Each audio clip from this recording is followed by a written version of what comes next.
자, 아까도 앞서 잠시 언급해 드렸습니다만 이화영 전 경기도 평화부지사의 발언이 오락가락 왔다 갔다 하고 있습니다만 거기 안에서 이화영 전 부지사의 부인의 얘기도 있었고 또 민주당 출신의 변호사 얘기도 잠시 나왔었습니다.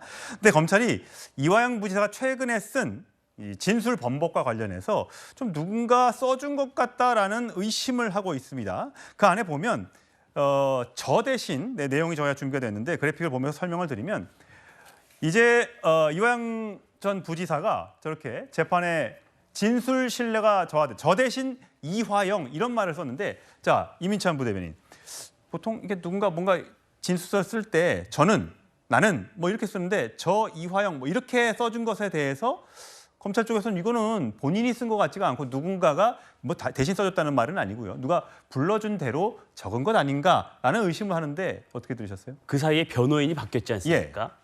부인이 원하는 민주당 소속의 변호사가 들어갔어요. 그 전 입장문 편지에는 저는 이거는 제가 공감하는 자신의 얘기를 하는 듯한 느낌이 들어요. 예. 근데 이화영은 보통 우리가 편지를 쓸 때 내 이름을 이민찬은 이렇게 쓰지 않습니까? 그러니까 어떻게 변호인과 조력을 받아서 썼을 거라는 생각이 듭니다. 근데 변호인의 그 조력이 과연 이화영 전 부지사를 위한 조력이었는지에 대한 의문이 드는 거죠. 왜냐하면 이 사이, 이 최초 옥중 편지가 나왔고 그 이후에 옥중 편지가 나온 그 사이에 너무 많은 일들이 있었습니다. 소위 사법 방해, 민주당 이재명 대표의 최측근들이 이화영 부지사의 최측근을 만나고 부인이 법정에서 소란을 피우고 변호사가 바뀌고 그래서 저는 이화영 전 부지사가 이 입장이 이 편지, 이 직전 재판을 잠시만 생각해 보면요. 그때 그 변호인이 법정에서 막 난리를 피지 않습니까? 그때 판사가 물어봅니다. 동의하시냐고. 그 이화영 전 부지사는 동의하지 않는다 그래요. 그러면서 그 변호사가 퇴장을 합니다. 그런데 불과 얼마 지나지 않아서 입장이 바뀐 겁니다. 그래서 저는 이 일련의 과정도 분명한 수사 대상이라고 생각을 합니다. 다만 최초 입장문과 그 다음 입장문에서 사이에 중요한 단서가 하나 있습니다. 그 단서가 뭐냐면 최초 입장문에 보면 2019년 7월 필리핀 국제회의에서 이화영 전 부지사가 북한 측 그리고 김성태가 있는 자리에서 김성태에게 이재명 당시 경기도지사의 방북에 신경 써달라는 말을 했다. 이 발언은 살아있는 겁니다. 그럼 이 발언은 어떤 의미였을까요?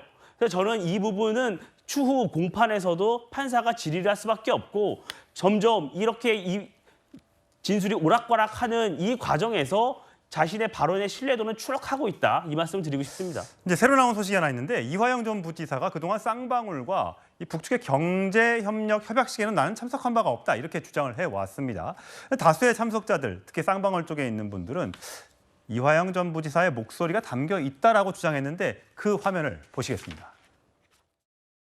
사인하시는 거죠? 이걸로 뭐 저걸 안 쓰네 영어는. 자, 우리 서울은 통일! 네, 김성태 전 회장 목소리가 우렁찹니다. 통일을 외치는데 저게 어쨌든 협약식에 사인을 하는 거지 목소리 얼굴은 안 나오고 목소리만 들리는데 저게 이제 이화영 전 부지사라는 게 쌍방울 저쪽 참석했던 관계자들의 증언입니다. 저게 왜 중요한 겁니까? 지금도 본인은 전혀 아예 관계 없는 것처럼 안 간 것처럼 하다가 저게 목소리 넣으니까 들어간 건 맞는데 내용이 경기도와 상관이 없다. 이런 식으로 계속 말이 바뀌잖아요. 이거 외에도요. 이재명 대표에게 방북 비용 보고했냐 안 했냐 이런 것도 말이 바뀌잖아요. 여기서 중요한 법원칙이 하나 있습니다. 뭐냐면 자백은 부인보다 정명력이 높다. 이 말은 신빙성이랍니다. 정명력. 이게 높다. 자, 예를 한번 들어보면 어떤 학생이 학폭을 했어요.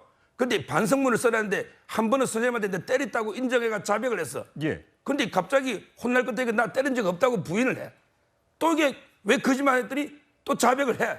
계속 오락가락해요. 예. 이럴 때 선생님은 때렸다는 걸 믿을까요? 안 때렸다는 걸 믿을까요? 상식적으로. 자백은 자기한테 불리한 증언이죠. 그러기 부인하는 건 인지상정, 처벌하면 거짓말하는 거죠. 예. 이럴 경우에 판사는 당연히 자백인 걸 믿습니다. 이렇게 이화영 부지사의 진술이 오락가락하면 판사가 볼 때 심정은 자백했던 거, 이재명 대표에게 보고했던 거 이걸 이게 믿지 않을까? 이게 바로 증거법칙이에요. 예. 자, 과거에 이제 이 한동훈 장관이 이 왔다 갔다 하고 변호사가 바뀌는 이 과정에 대해서 사법 방해를 언급한 적이 있죠. 그 목소리 들어보시죠. 민주당이 자기 편이 한 불리한 진술을 뒤집어 보려고 검찰청에 몰려가서 들어눕고 영치금 보내기 운동하고 성명서 내고 가족 접촉하고 면회에서 진술 번복하라고 압박하고 이건 권력을 악용한 최악의 사법 방해이자 스토킹에 가까운 행태라고 생각합니다. 법정 진술하는 걸 막으려고 부하 입 막으려는 것은 마피아 영화에서나 나오는 극단적인 증거 인멸 시도이고 사법 방해입니다. 장 변호사님은 왜 이화영 전 부지사의 진술이 오락가락 바뀌고 있다고 보세요? 사실 형사재판을 받다 보면 본인을 중심에 놓고 사고할 수밖에 없을 겁니다. 그렇다면 이화영 씨가 지금 이 재판에서 받는 가장 큰 골자는 쌍방울로부터 법인카드를 뇌물 명목으로 받았다는 한 축이 있고요. 대북으로 송금된 내역과 관련해서 공범관계로 외국한 거래법 위반이 있다는 그 한 가지 축이 있습니다. 거기에 이재명 대표의 관여도를 본인이 끌어들인다고 해서 본인의 책임이 저감되는 구조는 최소한 아닙니다. 그런데 실제로 본인이 왔다 갔다 한 부분에 있어서는 신빙성이 상당히 의심받을 수밖에 없죠. 그런데 검찰에서는 마치 보고가 있었던 것 같이 이야기한 거는 팩트인 것 같습니다. 지금까지 1년의 과정을 보면. 그런데 향후에 그것이 아니다라고 이야기하는 부분.